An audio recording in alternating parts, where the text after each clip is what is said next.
إن الحمد لله نحمده ونستعينه ونستغفره ونعوذ بالله من شرور أنفسنا ومن سيئات أعمالنا من يهده الله فلا مضل له ومن يضلله فلا هادي له وأشهد أن لا إله إلا الله وحده لا شريك له وأشهد أن محمدًا عبده ورسوله صلى الله عليه وعلى آله وصحبه أجمعين. أما بعد، د پیغمبر صلی الله علیه وسلم د سیرت مبارکه سلسله روانه وه او په اخرنی بیان کې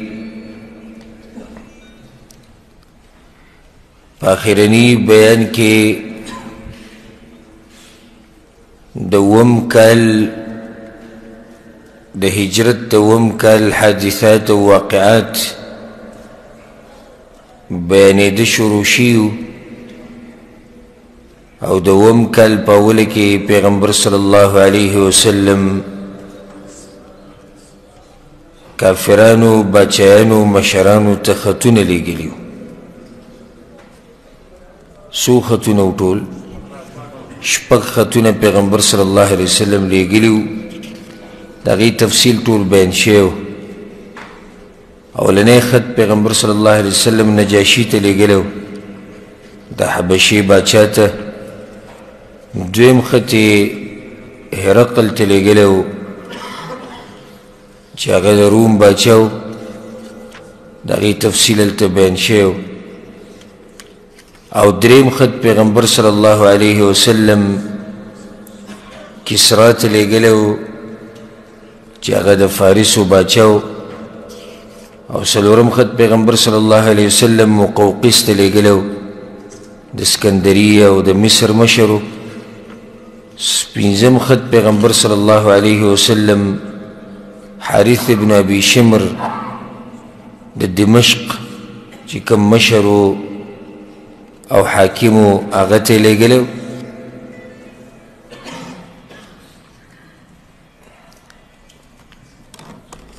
شپږم خط پیغمبر صلی الله علیه وسلم حوذا بن علي ته لیږلی و چې هغه د یمامه مشر او د یمامه علاقې ملک و باچا و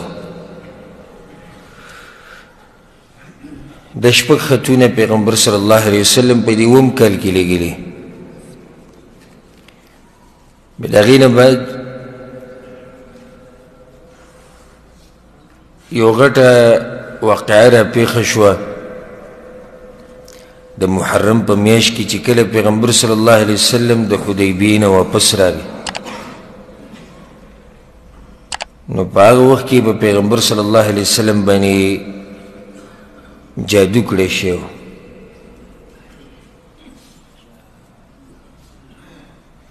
کله چې پیغمبر صلی الله علیه وسلم د حدیبیې نه واپس شو نو د یهودو هغه مشران چې اسلام یې راښکاره کوو او منافقان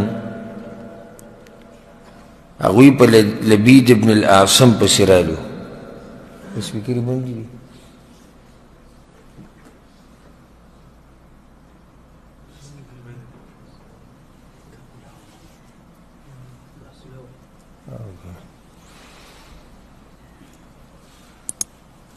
نو دا منافقان په یهودو کې کومو چې په ظاهره کې اسلام راښکاره کوو هغوی رالو په لبید ابن الاعصم پسې چې دی د بنو زریق نه و او دا منافق و او دا ډېر تکړه جادوګر سړی و ډېر مشهور و په جادو کې یهودو ته دې خبرې پته وه چې په دې ټولو کې په جادو باندې دی ښه پوهېږي دا لبید ابن الاعصم نو په ده پسې رالو و ده ته دا ووایي چې یا ابا الاعصم أنت أسحر منا اے ابو العصمه ته زمونږ نه په جادو کې تکړه یې د یهود چې دي دا په جادو باندې مشهور قوم دی او د هغې وجه دا وه الله سبحانه وتعالی په قرآن کې ذکر کړي دي واتبعوا ما تتلو الشياطين على ملك سليمان وما كفر سليمان ولكن الشياطين كفروا سليمان علیہ السلام دې کار کړو چې څومره چې د جادو د علم او د دې متعلق څه لیکلی شي و دا ټول را جمع کړي او د خپل تخت لاندې ښخ کړي و د دې خلکو نه یې اخیستي و چې څوک د دې جادو د علم نه خوري او دا نور نشر نشي نو دا جادو سره چې څه خبرې تعلق ساتي دا ټول یې راواخیستې او د خپل تخت لاندې د باچایي چې کوم تخت و د هغې لاندې د ټول ښخ کړو بیا چې کله سلیمان علیه السلام وفات شو نو شیطان دې بعضو ته په زړه کې دا خبره واچوله چې سلیمان علیه السلام چې دا ناشنا بچایي کوله نو دی د جادو په زور باندې کوله او دلیل پې دا دی تاسو لاړ شئ او ولټوئ هغه ځای کوم چې د سلیمان علیه السلام د تخت لاندې دی نو د هغې نه به تاسو ته د جادو علم میلاو شي هغو چې رالو هغه ځای ولټوو په هغې کې په رښتیا کتابونه پراته وو د جادو او کومې خبرې چې د جادو سره تعلق ساتي بس یهودو به دا مشهوره کړه چې سلیمان علیه السلام جادوګر و او به جادو کوو ځکه الله د دې خبرې نفي وکړه چې وما کفر سلیمان سلیمان علیه السلام کفر نه دی کړی ځکه چې جادو خو کفر دی او پیغمبران د دې کارونو نه پاک دي ولکن الشیاطین کفروا اصل کې کفر چې هغه شیطانانو کړی و دوی پسې پسې روان شو د یهود واتبعوا ما تتلو الشیاطین على ملک سلیمان شیطانانو چې د سلیمان علیه السلام د باچایي په زمانه کې کومې خبرې کولې د جادو په باره کې او کوم جادو مشهور کړی بس د یهودو هم په هغې پسې روان شو نو یهود داسې قوم دی چې په دوی کې جادو ډېر سخت مشهور او ډېر مهارت یې په دې جادو کې اگر که په دې نورو قومونو کې او په دې نورو دینونو والا کوم جادوګران وو خو داسې مشهور جادو په هغو کې نه و لکه څنګه چې مشهور په یهودو کې او وجه د هغې دغه وه اگر که اوس دا بیماري دا په دې امت کې هم راننوتې ده او د دې په باره کې زما مکمل تفصیلي درسونه مزال لم کړي دي جدا د جادو حکم اثرات او علاج او بیا کتاب التوحید کې مونږ چې کومه شرحه کړې ده نو په هغې کې کوم باب چې د جادو سره تعلق ساتو هلته مونږ پوره تفصیل بیان کړی دی چې د جادو علم زده کول څنګه دي د جادو حکم څه دی د جادوګر سزا څه ده دا مقام د هغه تفصیل نه دی خو لنډه دا چې جادو د دې نه رب العالمین منع کړې ده او دا د شیطانانو کار دی اوس په پښتنو کې هم دا خبرې عام شوي دي پلانی باندې جادو شو پلانی باندې چا کوډې کړي بل یو وهم هم جوړ شوی دی لکه افراط او تفرید دی افراط او تفرید داسې دی چې بعض ګمراهان اوس هم په ملک کې دا ډلې شتي لکه عثمانیان ورته وایي او جماعت المسلمین والا او داسې نور هغوی دا وایي چې دا جادو مادو د سره شتي نه جادو دا بلکل اثر نه کوي او داسې وهم دی نو هغوی دې ځای کې رد وکړو د قرآن او د حدیث د واضحه نصوص که چېرته جادو اثر نه کولی نو بیا ولې الله سبحانه وتعالی په سوره بقره کې دا خبره ذکر کړې ده چې دوی هغه څه زده کوي چې ما یفرق به بین المرء و زوجه چې د هغې دلسه د ښځې او د خاوند په منځ کې جدایخ راځي ولې الله به دا خبره ذکر کوله او بل دا چې الله سبحانه وتعالی په سورة الفلق کې موږ ته طریقه ښوولې ده چې تاسو ما پورې پناه ونیسئ د جادوګرانو د هغه پوکونو نه چې په غوټو کې کوي که چېرته د جادوګرانو دې پوکو چې په دې غوټو کې کوي د دې اثر نه وي او نقصان یې نه وي نو بیا ولې الله موږ ته دا خبره کوي او کله چې موسی علیه السلام او جادوګرانو مقابله وه او جادوګرانو خپل پړي او امساګانې غوځار کړي د هغې نه ماران جوړ شو فاوجس فی نفسه خیفة موسی موسی علیه السلام ویرید په زړه کې نو بیا ولې یېرېدو نو دغه ډله ګمراه ډله دی چې کوم وایي چې جادو بلکل اثر نه کوي او داسې وهم دی ځکه چې قرآن او حدیث د صریح نصوصونه د ثابت دي چې جادو اثر کوي هلته هغوی بیا دا وایي تاسو خو مشرکان شوئ څنګه موږ مشرکان شو وایي چې جادو هم اثر کوي په بدن باندې نو بیا جادو خو دې شریک کړو د الله سره نو جواب د هغې دا دی چې الله په سورة بقره کې دا خبره بیان کړې ده دوی نقصان نشي ورکولی چاته الا باذن الله الله وی مگر په اجازت د الله نو چې کله د جادوګر جادو اثر وکړو نو دا به په حکم د الله سره او چې الله یې ونه غواړي نو بیا جادو اثر نه کوي نو دا خو موږ مشرکان نه شو د دې داسې مثال دی لکه پخوا په عربو کې دا خبره مشهوره وه چې دا بیماري د یو نه بل ته لګي بیا شریعت ته دې خبرې نفي وکړه لا عدوه خو پیغمبر صلی الله علیه وسلم یو حدیث کې دا هم وایي چې د یو بیمار نه داسې تښته لکه ته چې له زمري نه تښتې نو دې حدیثونو کې به څنګه مونږ بیا یووالی راولو دا خو د یو بل سره په ظاهره کې ټکره وخوري نو جواب دا دی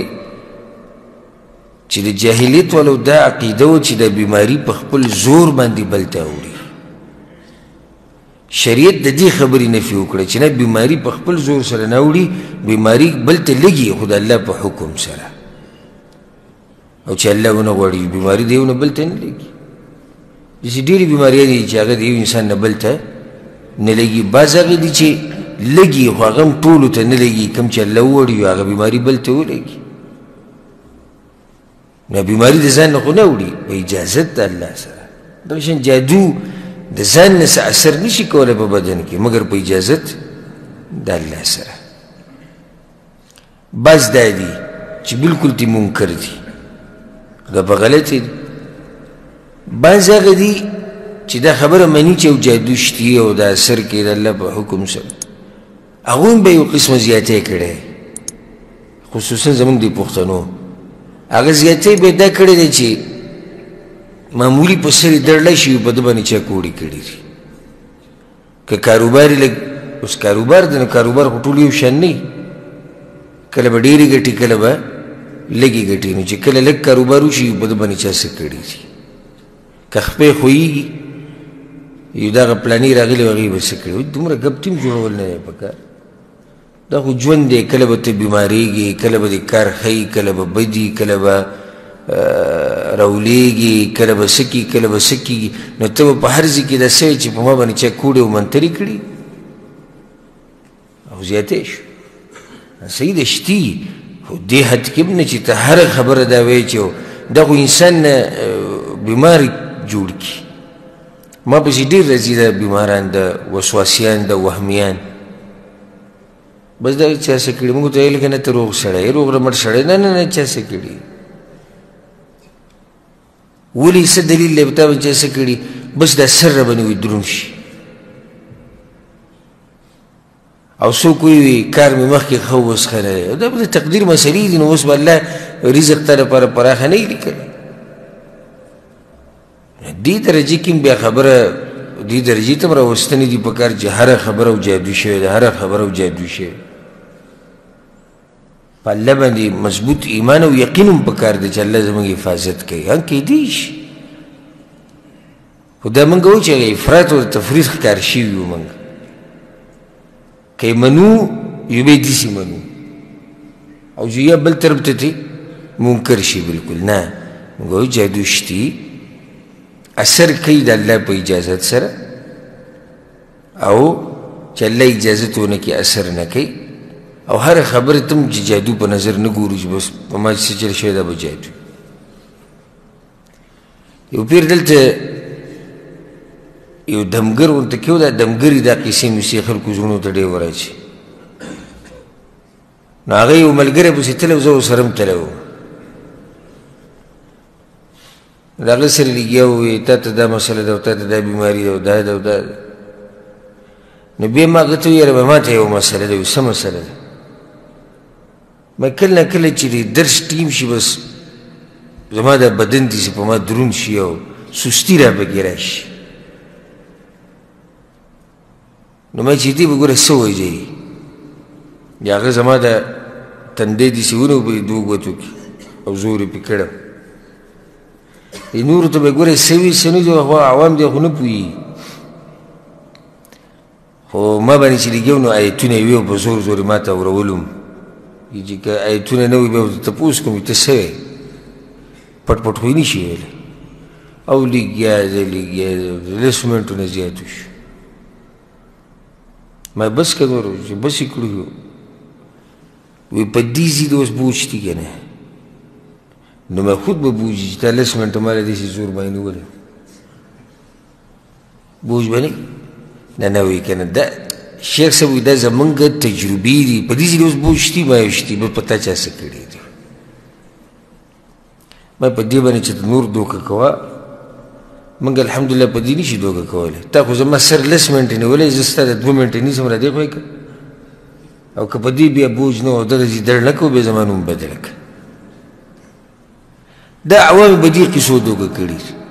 په سر به له داسې لاس یې ښودی یې ښودی کله ورته داسې وایي نیغ دې دیوال ته ګوره ګوره په یو ځای چې سړی یو ځي ته ګوري نو دا سترګې پې تورې شي او کله یې مخې ته داسې لکه داسې څه شی چې الوځي داسې هلکه هلکه یې مخې ته د سترګو مخې ته راشي نو دی به داسې ګوري لس منټه بیا ورته وایي ها سترګې خو د باندې تورې نه شوې هغه یې تورې شوې په تا چا څه کړي دي دا د انسان طبیعت کله ورته څه وایي هغه یو ما لیدلی هغه داسې دا قلم راوباسي او دې مخامخ سړي ته وایي د دې قلم دې منځ ته ګوره نو ته به دا دواړه سترګې اوس دې ته کوې ګوره نو د سترګو د تور ګاټي دا بلکل د اخري ګوټونو ته راشي د دې دم او دې دم او دا به ته داسې لس منټه ګورې په سړي باندې چکر راشي نو بیا وایي چې چکر خو نه محسوسي هغه یو محسوسوم بس په تا چا څه کړي هغه له بیا قرآنونه ورکه قسمونه ورته وخوره په تا چا څه نه دي کړي هغه یې نه کړي ابوالوجود تللی وم د سړي خواله وي هلته په ما چکر راغی او دې بعضو له داسې کښې دا نوک وله یې ونیسي په دې وله زور کړی زور دا سم دړ کوي بیا وله پرېږدي وي ها دا ځای اوس څنګه محسوسوې هغه ډېر سخت دړلی بس وي دا پیریان دي په تا باندې او زموږ د عوامو بس په دې قصو پسې ګرځي څوک چې قرآن او حدیثو ته بیانوه په دې باندې نه مطمئن کېږي خبره مې دې پورې راواغسته چې افراط او تفریط دی که یو طرف ته جادو نه منکر دي یا هغه بل طرف ته داسې مني چې هر شی یو جادو دی او دواړه به غلطه دي دا لبید ابن الاعصم ما وی کنه چې یهود مشهور په جادو سره خو دې ډېر پوه ورته وی انت اسحر منا ته زموږ نه تکړه په جادو کې وقد سحرنا محمد فسحر منا الرجال والنساء فلم نصنع شيئا وی دی محمد صلی الله علیه وسلم په موږ ټولو باندې جادو کړی او خو به ته جادوګر وی که نه وی ده په موږ باندې جادو کړی دی سړي رالم خراب کړو ښځې رالم خراب پې کړه او موږ یې هېڅ ونه کړو وانت ترى اثره فينا وخلافه ديننا او تخيني چې داغه د دعوت څومره تیز روان دی زمونږ نه څومره یهودیان واوړېدو او زمونږ د دین سره داغه څومره دشمني ده ومن قتل منا واجله او څومره په موږ کې ووجل او څومره یې وشړل د دې مدینې نه نو داسې کار به وکړو نحن نجعل لك على ذلك جعلا موږ به تاله څه پیسې مقرر کړو چاندي به وکړو تاله به پیسې راټولې کړو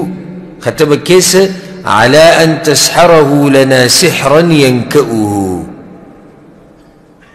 خو داسې جادو به پرې وکړي چې سم اثر پرې وکړي چې خراب پې کړي بلکل نو لبید ابن الاعصم به یې داسې چل کړو چې منګز یې راوړه ویښته یې راوړو دا ویښتې د دې منګز نه تو کړو دې له غوټې ورکړې وتفل فيه تفلا او په دې کې به یې لاړې توکلې پوکې به یې کوو په هر یو غوټه کې بیا یو کویل ورغې روایت کې چې حتی جعله تحت رعوفة البئر په دې کوی کې دننه اکثر داسې هم کوي بعض خلک چې په کوی کې کته په دې ویښ کې یو غټ کاڼی پرېږدي او دا داسې راوتی بهر ته د دې لپاره پرېږدي که چېرته سبا له د کوی صفا کوي نو چې د صفا کوونکې په دغه کاڼي باندې او په دغه ځای ناست یې او لاندې کوی صفا کوي نو دوی دغه ځای ته دا جادو ور واچو پیغمبر صلی الله علیه وسلم باندې دې جادو اثر کړی ښه اوس زموږ په ملک کې د دې واقعې نه منکر ډېر دي حالانکه دا واقعه په صحیحینو کې او دغه شان امام احمد بن حنبل رحمه الله راوړې ده نورو محدثینو راوړې وی دا موږ نه منو ولې نه منې لکه وی پیغمبر باندې څنګه جادو کیږي دا خو به تاسو د کافرانو خبره کوي چې ان تتبعون الا رجلا مسحورا کافرانو به مو په دې پیغمبر باندې چې جادو کړی تاسو مو چې به د جادو شی نو دیز کې څو خبرې یادې ساتئ اولنۍ خپل عقل به د قرآن او حدیث ما تحت ګرځې قرآن او حدیث به د عقل ما تحت کېنه دا قانون یاد ساته چې کوم ځای کې ته آیت راغی حدیث راغی او ستا عقل هغې ته نه رسي نو ته به پې ایمان راوړي اگر که ستا عقل ورته نه رسي او که داسې موږ هر شی په عقل باندې چې کو بیا پې ایمان راوړو نو ډېر دین به بیا پرېښوده غواړي خیال هم دی که نه او د مؤمنانو لوی شان اولنی صفت الله په سوره بقره کې ذکر کړی دی الذین یؤمنون بالغیب مؤمنان هغه دي چې په غیب ایمان راوړي لکه مثال په قبر کې سوال جواب به یي به که نه به دا مړی به کښېنولی کېږي زموږ ایمان او یقین دی چې الله په دې باندې قادر دی خو عقل دې ته په سوچ کې ځي چې یاره په دې تنګ ځي کې به دی څنګه کښېني او دا به څه کېږي او دا به څنګه تپوسونه کېږي او دا خو موږ ډېر قبرونه کولو کړي دي او مړي په هغه د حالاتو کې پراته دي نو که دې ځکې ته عقل له ترجیح ورکړه نو ټول د هغه ایتونو او حدیثونو نه به منکر کېږي په کوم کې چې دا راغلي دي چې او د مړي نه سوال جواب کېږي ځکه چې ته عقل مخکې کړو یا داسې د قیامت احوال شو ناشنا ناشنا احوال دي چې سړی وایي دا به څنګه لکه کله چې پیغمبر صلی الله علیه وسلم ووایي چې ما یو ونه ولیده په جهنم کې د هغې څه نوم دی زقوم او دا ونه په منځ د جهنم کې ده مؤمنانو ایمان راو آمنا وصدقنا یا رسول الله زمونږ په ایمان دی ویریدو چېرې دا څه ناشنا عذاب به چې دا خلک به په اور کې او دغه زهریله ونې نه به خوراک هم کوي مشرکانو عقل استعمال کو نو څه ووایي پیغمبر ته جدا کوي ونه به پکې دننه راخیږي نو دا خو دا څه خبره شوه په اور کې دننه چې ته ونه راختلې ده نو چې کله عقل استعمال کو نو منکر شو د الله د خبرې نه او د پیغمبر صلی الله علیه وسلم د خبرې نه. زما تاسو ته نصیحت دی، عقل د دین لاندې ساتئ، دین به د عقل لاندې نه ساتئ. ګورئ کوم ځای کې که ستا دا خبره د عقل د قرآن او حدیث سره موافق شو خو ډېره خبره، او که موافق هم نه شو نو عقل به دیوال له رواچې او دین له به ترجیح ورکوي. دې خلکو د کومو چې د دې واقعې نه انکار کړی او دا په صحیحینو کې روایت په سند یې هېڅ غبار نشتی، په نورو محدثینو دا روایت راوړي، دوی د دې صحیح سند والا حدیثونو نه انکار وکړو په دې دلیل چې عقل یې نه مني. دویمه خبره هغو دا وایي چې پیغمبر صلی الله علیه وسلم څنګه په هغه باندې چې د جادو شو دا به بیا هغه وحیم والعیاذ بالله ګډه وډه بیان کړي. نو ګوره په حدیثونو کې په خپله راځي د رسول صلی الله علیه وسلم بیبیانې وایي کله چې په هغه باندې یهودو جادو وکړو د هغه په زړه اثر نه دی کړی، د هغه په عقیده اثر نه دی کړی، د هغه په عقل اثر نه دی کړی، صرف دا دی چې د پیغمبر صلی الله علیه وسلم جسم کمزوری شو، بیمار شو. بل دا چې پیغمبر صلی الله علیه وسلم وی حتی یخیل الیه انه یفعل الشیء ولا یفعله، ذهن کې به و چې دا کار ما کړی او هغه به کړی نه، او یا به ذهن کې و چې ما نه دی کړی او هغه به کړی، بس دقه شان په خیال باندې ولا اثر کړی. ښه بله خبره که موږ داسې ووایو چې په پیغمبر باندې جادو شو او دې جادو د هغه په عقیده باندې اثر وکړو والعیاذ بالله، نو الله بیا څنګه لی پاتې شوی دی؟ الله خو بیا ویلی دی چې دا پیغمبر چې دا کوي مسلې بیانوي د جادو په دې حالاتو کې چې جادو پېښ شوی دی دا غلطي دي. او رب العالمین خو ان الله لا یستحیي من الحق، الله خو په حق کې حیا نه کوي. ویلیم دي څو پیرې د پیغمبر صلی الله علیه وسلم ته کله چې تبوک د غزا نه راغی او تاسو وورئ هغه د سیرت په درسونو کې منافقان رالو عذرونه یې بیان کړو، پیغمبر صلی الله علیه وسلم د هغوی عذرونه څه کړو؟ قبول یې کړو. الله ایتونه نازل کړو عفا الله عنک لما اذنت لهم، الله دوی ته وبخي ولې ته دوی له اجازت ورکوه. ګوره الله په دې خبره غلی پاتې نه شو. نو که چېرته د پیغمبر صلی الله علیه وسلم والعیاذ بالله څنګه چې د ظالمان وایي چې د هغه په عقیده باندې اثر کړی دی او د هغه په زړه باندې اثر کړی دی او په عقل یې وله کړی، بیا به الله غلی نه پاتې کېده. او بل دا چې الله خپل پیغمبر دشمن ته داسې پرېږدي چې هغه دې وله په زړه اثر وکړي او هغه دې وله په عقل اثر وکړي، الله خپل پیغمبر داسې حالت ته نه پرېږدي. ځکه موږ رد کوو په دې بعضو باندې د ایوب علیه السلام په باره کې چې کومې قصې زموږ په ملکونو کې مشهورې شوي. صحیح د ایوب علیه السلام باندې 18 کاله بیماري راغلې وه، بچي ته الله اخیستی و، غریب شوی و، کمزوری شوی و. خو بیا په دې اسرائیلي روایتو کې ورسره زیاتي ټانکې دي، زموږ په ملک کې بیا هغه ټانکې ورسره ذکر کوي. نو په خوږ اواز کې ولیږي وایي جسم یې د چینجو نه ډک شو. نو بیا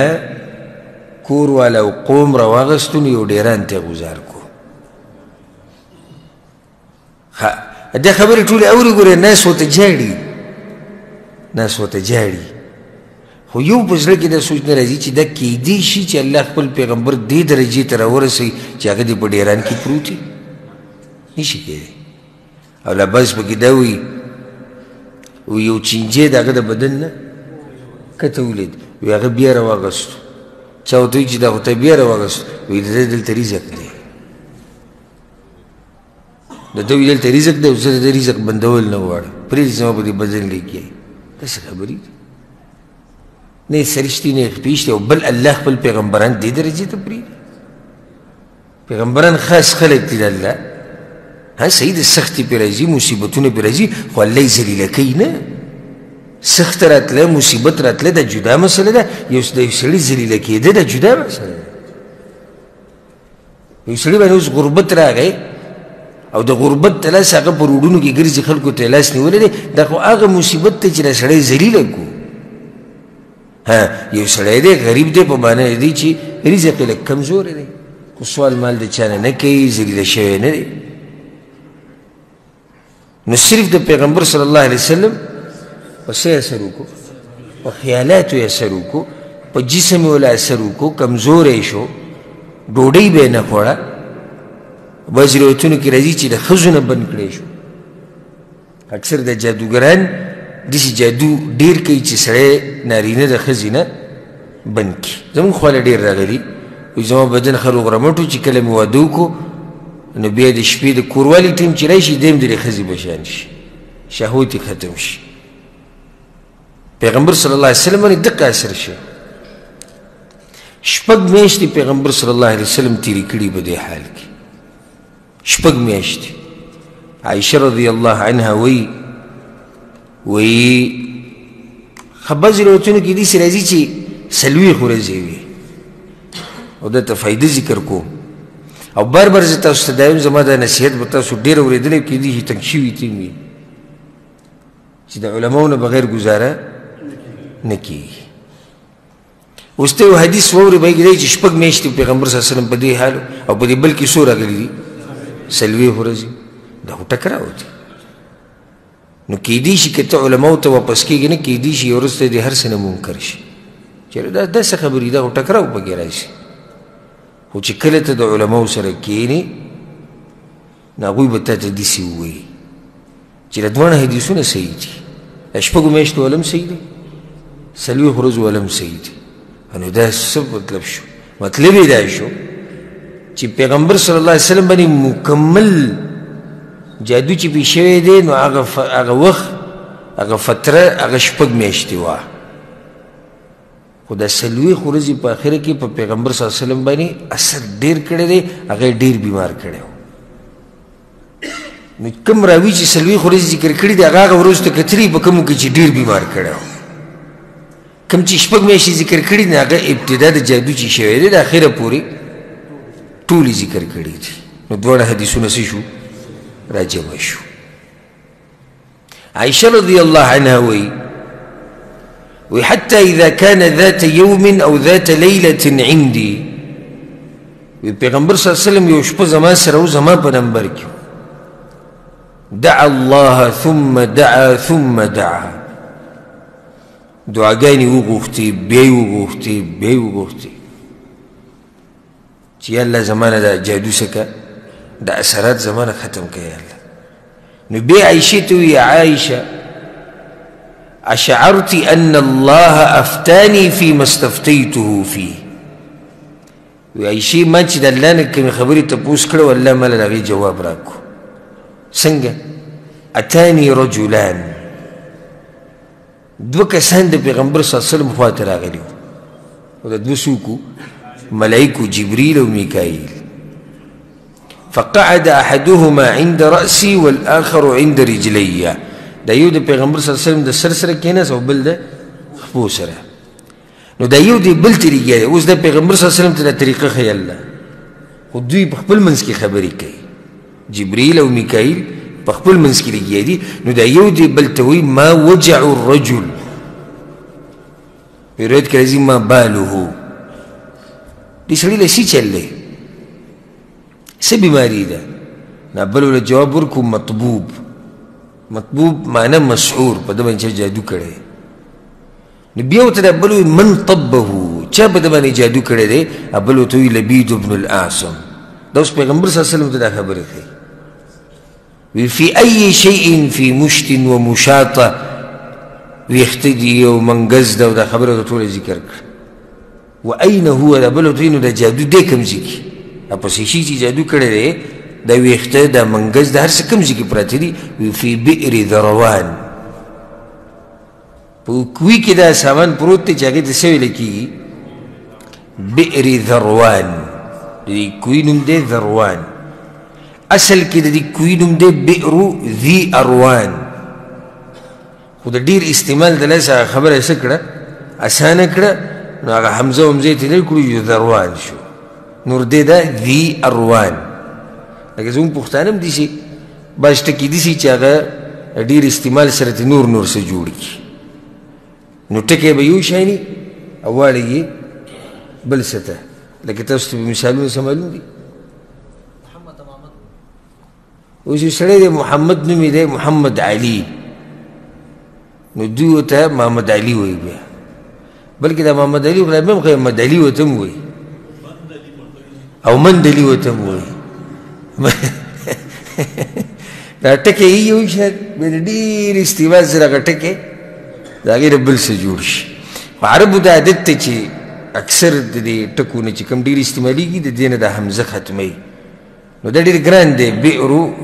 ذي اروان نو بس هغه حمزې ته ختمه کړه بیا هغه شو ذروان د دې کوی نوم ذروان دی پیغمبر صلی الله علیه وسلم چې دا خبرې واورېدې لاړ په کوی پسې او ځان سره ملګري بوت د حدیث عبدالله بن عباس رضی الله عنهما کې راځي چې بعث النبي صلی الله علیه وسلم الى علي وعمار پیغمبر صلی الله علیه وسلم اول دی کوی له لاړ او بیا علي رضی الله عنه پسې یو کس ولېږه او په عمار پسې ورته وایي چې تاسو ما کوی خواله راشئ ډېر خلک یې نه وبولي فشاهدها هغه دغه یې ولیدو جادو چې کوم کړی لبید ابن العصم خبیث هغه پیغمبر صلی الله علیه وسلم ولیدو راغی بیا پیغمبر صلی الله علیه وسلم په عایشه رضی الله عنها پسې وی عائشه هذه البئر التي أريتها وما كوي ولدو كم ما تقويش كأن ماءها نقاعة الحناء دا كوي وبدي سوي لك وبوت جسرين كريزة ورواتي دي سرنكي وبوي وكأن نخلها رؤوس الشياطين وغباق كده وني دي سوي لك دي الشيطانان سرونا عائشة رضي الله عنها وتقول يا رسول الله أفلست خرجته ويا رسول الله هغه به دې راویستی وی د خلکو ته به دې ښوولی وی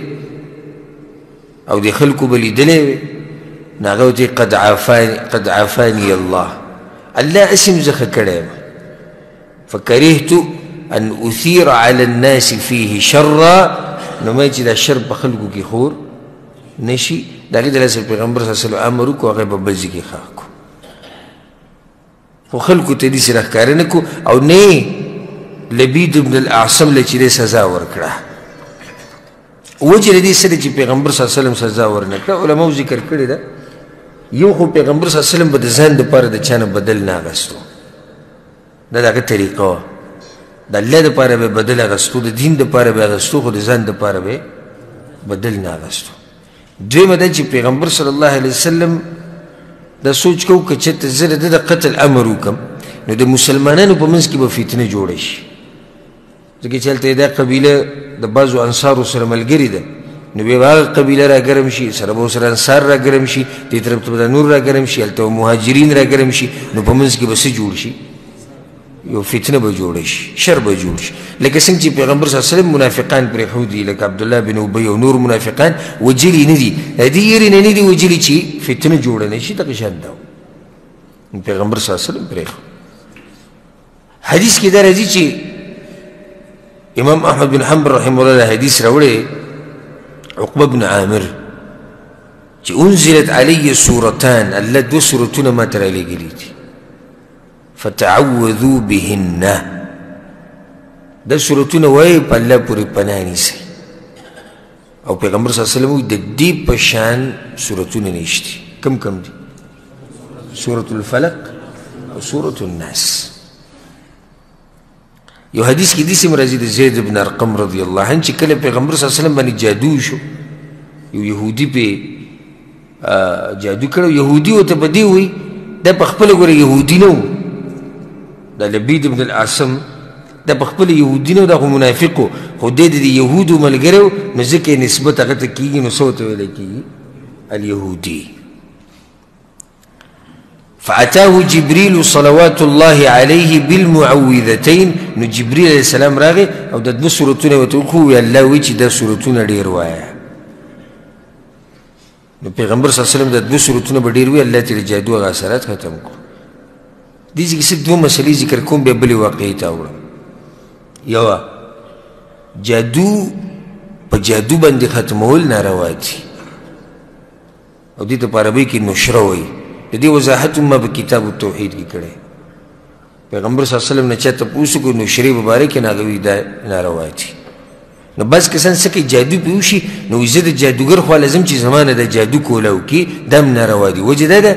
چې کله ته په دې جادوګر پسې لاړې د جادو کولولو لپاره، خو ستا په هم یقین دی که نه؟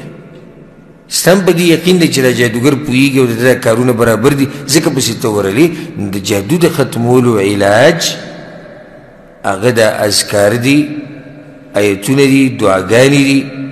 او په الله باندې مضبوط یقین دی. او که چېرته دې سړی ته معلومي چې هغه عقیده د قرآن او حدیث موافق یې، او ته ورته وایي چې په ما دم واچوه، دې کې هم څه حرج نشته. خو دا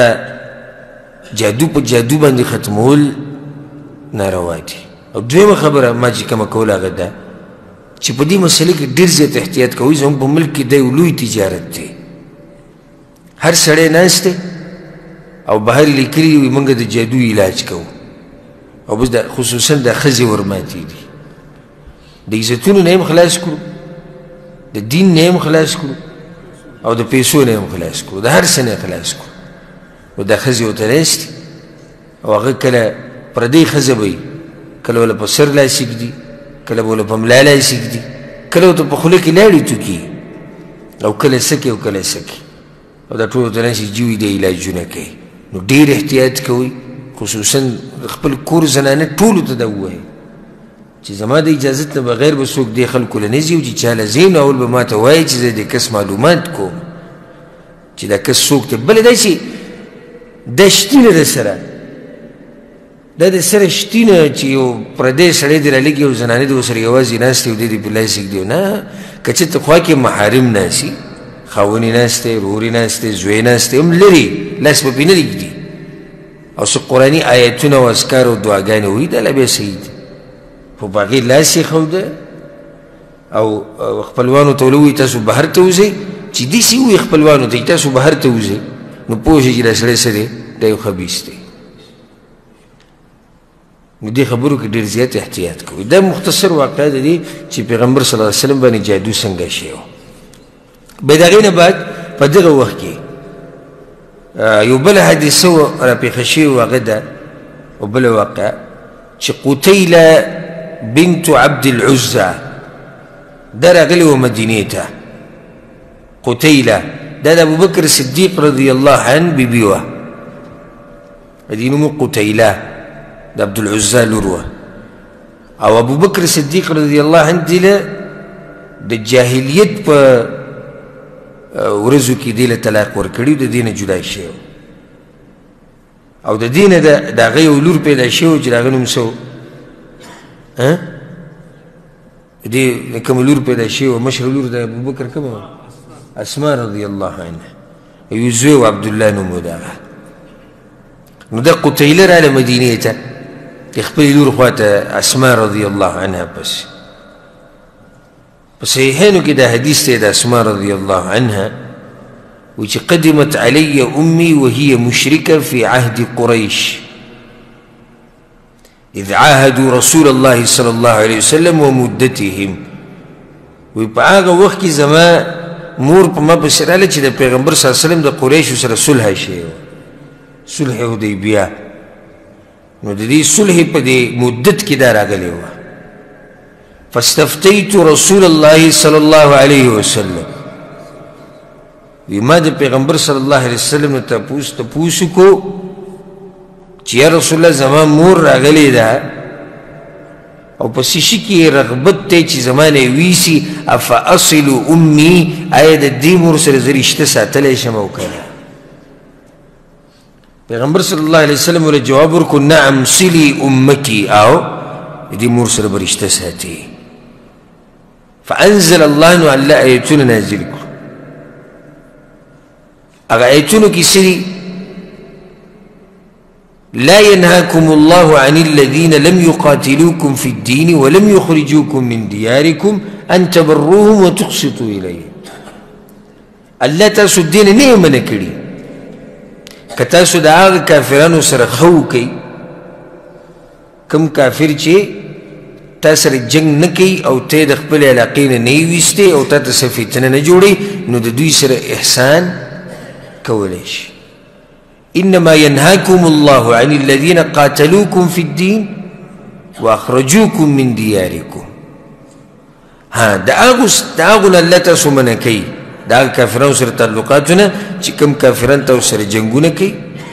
او په دین کې د تکلیفونه در رسوي او د خپلو علاقو نه یې شړلي یي، د دوی سره بخښنه کوئ. خو دلته یو فایده یې د ساتئ، دا ډېر خلک په دې کې فرق نشي کولی، یو دی محبت او یو دی ښه کول، د دواړو کې فرق کوئ. محبت او ښه کول دې کې څه فرق دی؟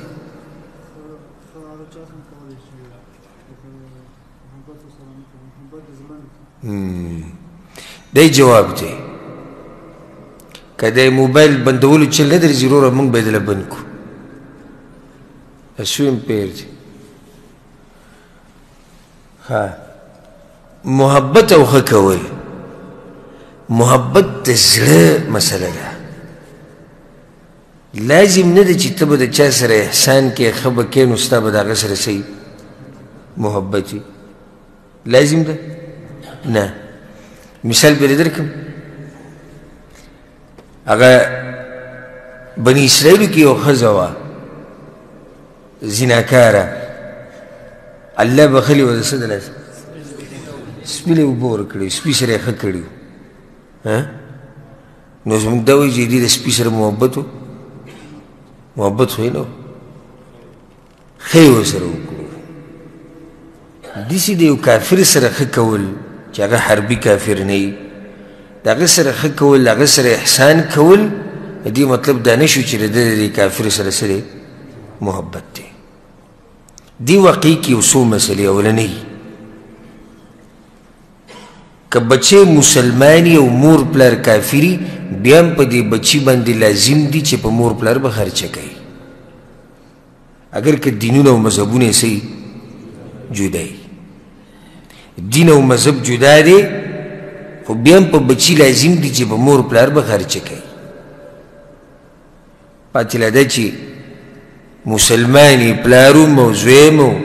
بیا به هم خرچه نه کوي. او څومره خرچه چې یو انسان په مور پلار باندې کوي، دومره الله سبحانه وتعالی د هغه په ژوند کې برکت اچوي، د هغه په مال کې برکت اچوي. تاسو که چېرته د خرچو یو لیست جوړوئ یا یو خبر هم ذهن کې ساتلي، نو ټول نه اول نمبر د چا ساتئ؟ مور او پلار، چې زه به هغوی له خرچه ورکوم. او دا ته احسان مه ګڼه په مور پلار باندې، بلکې دا د هغوی یو حق دی په تا باندې چې ته به لازم خرچه ورکوې. او ته چې وړوکی وي او په تا باندې هغوی خرچې کړي نو هغوی سه احسان خو نه وګڼلی،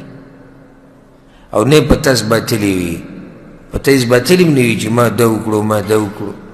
نو دا بس بې ادبه او بدتمیزه چې د پلار مور سره خبرې کوي نو هغوی ته وي تاسو له مې دا وکړو، په تا مې دومره خرچه وکړو او بل اوس مې دومره راولېږي. چېرته تا ته یې داسې ویلي؟ ته چې وړوکی وي څومره خرچې په تا باندې کړي ده، د دغه وخته پورې رارسېده، بلکې د اوسه پورې ډېر په کومه ځمکه چې نسره ځمکه د چا ده؟ د پلار ده. کوم کور چې دی هغه پلار جوړ کړی دی، جایداد د پلار نه پاتې شوی، او دی به په دې کې هم بدماشي کوي، د بدتمیزه او د بې ادبه. او پلار ته به وایي ما په تا باندې خرچه وکړه، او مور ته به وایي ما په تا باندې خرچه وکړه. په بچي باندې خرچه د مور پلار څه ده؟ لازم ده چې کله دا بچی بالغ شي او زورور شي او مور پلار بوډاګان شي، نو دی به د دې مور پلار خیال ساتي. او دا به پکې نه وي چې تاسو ولېږه یو ورور دی بل ته ټلیفون کوي، تا ونه څه ولېږلی وي؟ هغوی ما خو لېږلي وو 200 روپۍ مې لېږلې وي، دی ورته ټلیفون کوي او بل در لېږلي دي که نه، یا دی تقسیم کړي د مور پلار، دا مور پلار یې تقسیم کړي، دا یو چې 200 روپۍ ولېږي دا بل به یې نه لېږي. او دا چېرته تا داسې کړي دي چې داسې ووایي چې زما ورور پیسې لېږلي، زه دې پې له دې ښځې له خرچه نه لېږم، یا زه دې بچو له خرچه نه لېږم. چېرته به داسې نه وي. او چې د مور پلار مسله راشي بیا موږ دا خبرې کوو، رور لېږلي دي او تره لېږلي دي او پلاني لېږلي دي. دا قیسې به نه کوې، په ته حق دی، حق نه ختمېدونکی حق. نه ختمېدونکې څنګه دوه خبرې یادې ساتي. اولنۍ په عبدالله بن عمر رضی الله عنهما پسې یو کس راغی ورته یې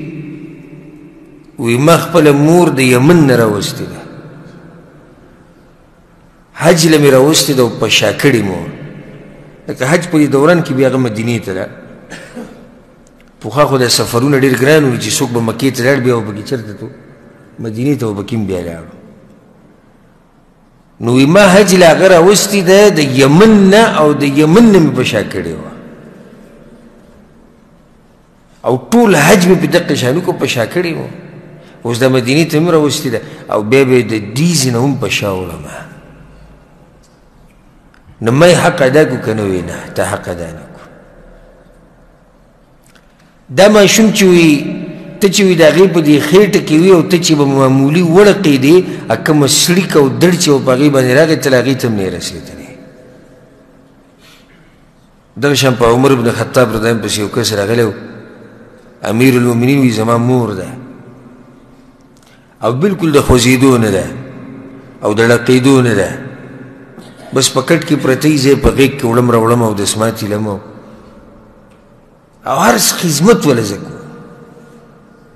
ما یې حق ادا کړو هغه ته نه. هغه ته امیر المؤمنین ډېره عجیبه خبره دې وکړه. د دې مور دا حق خو په ما باندې د دې د لاسه ډېر دی که نه، ځکه چې دې هم زه دې ساتلی یم. زه چې وړوکی وم او دسمات یې له میچاز وله دې به وړمه، کپړې راته بدلولې، خوراک مې راکړو. اوس هغه کار زه هم کوم او زما دا ډېر ګران دی ځکه چې هغه عمر یې زیات دی، هډوکي یې درانه دي. نو څنګه ما حق ادا نه کړو؟ حالانکې زموږ کارونه یو شان دي. هغې زه په وړوکوالي کې ساتلی یم، زه یې اوس په لویوالي کې ساتم، بوډۍ شوي. هغه ورته یې وویې خبره واوره، هغه داسې ده چې دې مور ستا خدمت کوو او په زړه کې ارمان و چې الله تعالی اوږد ژوند درکړي او ته خدمت کوې او په زړه په دې یو ګوټ کې دې دا خبره پرته ده چې کله به مري. دا فرق دی تودې کې. دې مور ته ساتلی خو سره د دې ارمانونو چې الله د دې نه غټ سړی جوړ کړي او ته د دې مور خدمت کوې خو په زړه کې دې په یو ځای کې دا خبره هم پرته ده چې دا به کله به مري. بعض داسې هم دي چې د مور پلار سره ډېر ښه کوي خو په زړه کې دی چې کله به د دې بوج نه خلاصېږم. دومره بدبخته دی چې یعنې دې انتظار کې دی چې کله به د جنت ته دروازې بندېږي. دا خو د جنت دروازې دي د مور او پلار. نو ما خبره دې پر راواغسته چې مور پلار دي، که د کافرانو هم دې ښه به ورسره کوې. ځکه ګوره دې ځای کې پیغمبر صلی الله علیه وسلم اسما ته څه ووایي؟ وایي ستا مور ده، د دې خیال به ساتي چې څه دنه غواړي هغه وله ورکړه. ځکه سورت لقمان کې الله دا خبره ذکر کړې ده چې یو انسان مسلماني او مور پلار یې کافراني، الله وی دغه خبره بوله نه مني چې کومه د دین خلاف وي. وصاحبهما في الدنيا معروفا، خو نور به ورسره ښه کوې. صرف بوله دغه نه مني چې شرک درته ووایي یا د بېدینۍ درته ووایي، دا خبره به د مور پلار نه مني، خو الله وایي دنیا کې به ورسره ښه کوې. اگر که مور پلار کافراني، اگر که هندواني، که سیکاني، که مشرکاني، که هر څه، خو مور پلار دې الله ورته دومره اوچت حق ورکړی. دویمه خبره دا واوره، یو خو دا دی نه ختمېدونکی حق. دویم یو سړی د مور پلار یې مړه شو خوشحاله دی. ولې خوشحاله دی؟ زه حق نه اخلاص شو مزید څه په مخه پیسې راولېږه، بیماري مو نظر مې نه لګي، ټوخې راباندې لګېدلي دي، سینه مې خرابه ده، ګردې مې خرابې دي، یخ کېږي، د وسلې نو ډبی راولېږه، بس دې نه تنګ شوي دي. خوشحاله دی، حق ختم شو. نه ما چې وایي که نه ختمېدونکی حق. پیغمبر صلی الله علیه وسلم پسې یو کس راغی وی یا رسول الله زما پلار مړ دی، په ما یې څه حق پاتې دی؟ مړ دی، په خاورو کې یو سړی پروت دی، په ما یې څه حق پاتې دی؟ پیغمبر صلی الله علیه وسلم ورته ویې او هغه تعجب وکړو یا رسول الله اوس هم حق پاتې دی؟ ویې څه حق دی؟ وایي د ملګرو سره به یې ښه کوې. د پلار د ملګرو به اوس خیال ساتي د مور د ملګرو به خیال ساتي چې مور د کومو زنانو سره راشه درشه کول ته هم د هغوی خیال ساتي او دویم دعاګانې به ولې غواړي دی په تا حق دی داسې انسان تاسو ته لیدلی دی چې د مرګ نه بعد هم حق دی هغه دا دی هغه د مور او پلار دی چې په تا باندې د مرګ نه بعد هم حق دی د هغوی د ملګرو سره به ښه کوي ځکه عبدالله بن عمر رضی الله عنهما یو پیر د مکې نه را روان په لاره کې یو کس یې مخې له ورغی او بانډیچي چې څنګه مخې له ورغی بس هغه د خپلې سورلۍ نه راکوز شو عبدالله بن عمر راکوز شو غاړه ورسره میلاو کړه ښکلې کړو او بیا خپل پټکی راواغوستو هغه ته یې په سر کېښود خلکو ډېر تعجب وکړو دا پټکی ګوره د ډېر د عزت شی دی نو هغه خپل پټکی راواوساته کې هغو ملګرو ته وي عبدالله ته د دې سړي سره څه ډېر دغه دې وکړو پټکی دې م ورکړو وایي دا زما د پلار ملګری و دی ما د هغه سره لیدلی و دی ما یو څو ځایونو کې د عمر بن خطاب سره لیدلی و نو ځکه ما چې پلار دی د هغه حق په ما باندې اوس هم پاتې دی نو دا د هغه ملګری دی ما یې ځکه عزت وکړو ما یې ځکه اکرام وکړو داسې حق دی چې ته به بیا د هغوی د ملګرو سره او د هغوی د خپلوانو سره به ښه کوې نو چې د ملګرو سره ښه کوې خپلوانو سره خو بیا ډېره خبره متاکده شو لکه اوس پلار دی مړ شو ورور شتي یا مور شتي یا پلار دی یا خور ده یا ښځه ده دم په تا باندې بیا حق شو لکه اوس یو سړی دی دوه ودونه یې کړي د یوې ښځې نه ته پیدا شوې نو خو ستا مور د صحیح شو د دویمه ښځه دې ته ویلی کېږي د پلار ښځه اگر که زموږ پښتانه ورته په خپله اصطلاح کې مور وایي خو دا مور نه ده او د دې داسې حق نه لکه څنګه چې د خپلې موري خو دا د پلار ښځه او د عربو په اصطلاح کې ورته ترور اکثر دوی وایي د مور خور دا ښځه چې کله ستا پلار مړ شي نو د دې پلار په تا باندې دا حق دی چې د دې ښځې به خیال ساتي د دې به تپوس کې ځکه چې دا د هغه په نکاح کې پاتې شوې ده نو خبر رانه اوږده شوه ډېره خصوصي اهمه غونته کې ما ته ښکارېده چې ګوره د اسما رضی الله عنها مور کافره ده مشرکه ده خو پیغمبر صلی الله علیه وسلم ورته ویلي ښه به ورسره کوې دې نه دا فایده م راووته چې د خپلوانو د زیارت دپاره سفر کول پکار دي په دې ګزاره نه کېږي چې خپلولي به ساتو نه به زه ستا خواله درځم او نه به ته زما خواله راځي نن سبا د خپلولیان هم نقلي دي چاینه والی دي ځان پې څوک نه ستړی کوي که مخې له رالی یو په خیر رالی او که رانلی یو او په سعودي عرب کې خو بس لنډه خبره موږ څه نیولې ده دا ملک د مزدورۍ دی د دغه هم خادی نه دی نه ته به خپلولیانې ساتي او دا راته ووایم ډېر خلک ما پسې راځي دا مسله ما ته وایي دا مال مې تنګ دی چې الله یې پراخه کړي د دې به وایي څه وظیفه نه یو غټه وظیفه درته نن ښیم غټه وظیفه او خوشحاله په دې شي چې دا وظیفه زما نه ده چې زه یې ښیم زما د جیب نه زه بیانوم دا وظیفه پیغمبر صلی الله علیه وسلم بیان کړې ده من احب ان یبسط له فی رزقه پیغمبر صلی الله علیه وسلم وایي که څوک دا غواړي چې دغه رزق دې پراخه شي او د عمر دې برکتي شي اوږد شي او موږ دا دواړه غواړو تاسو یې کوم سره ډېرې پیسې نه غواړي شتي پکې دي ځوان هر یو په دې تمه دی چې په ما راوورېدی د اسمان نه او موږ کې هر یو دا هم غواړي چې عمر مې اوږد وي او برکتي عمر مې وي د دواړه خبرې موږ غواړو پیغمبر صلی الله علیه وسلم وایي نو طریقه یې زده کړه فلیصل رحمه د خپلوانو سره خپلولي ساته رزق به دې پراخه شي ژوند به دې برکتي شي اوږد به شي دا نسخه دې ته وایي محمدي نسخه او دا نبوي نسخه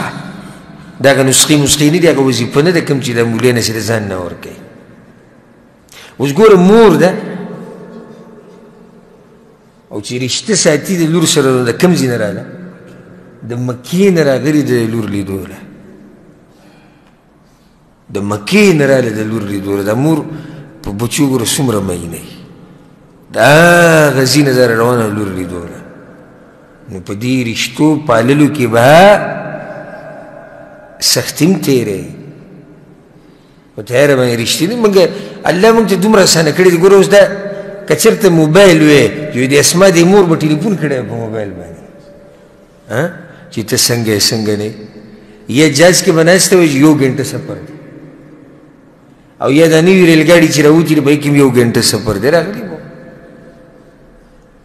خو د هغه نه موبایل و نه نور څه و د هغه ځینه غریبه ناسته ده او څو شپې سفر او موږ ته الله دومره اسانه کړې ده موږ بیا هم رښتې نه ساتو موبایل له ولې صرف بټن وال غواړي او پاکستان کې به اوچت کړي صرف تپوس ته وکړه څنګه یې ښه څه خدمت خو رښتې هلته دې دا مثال به یي که نه چې د دې نه څو جوړېږي او بل زه دوکان ته ورغلی وم څه سامان مې اخیستو نو هغه پوښتنو هغه دوکان کې چې کوم د دې سعودي سره کوم نوکر و پوښتنو نو هغه سعودی پکې هم ناست و او دغه هم ناست و هغه پوښتنو سره هم ناست و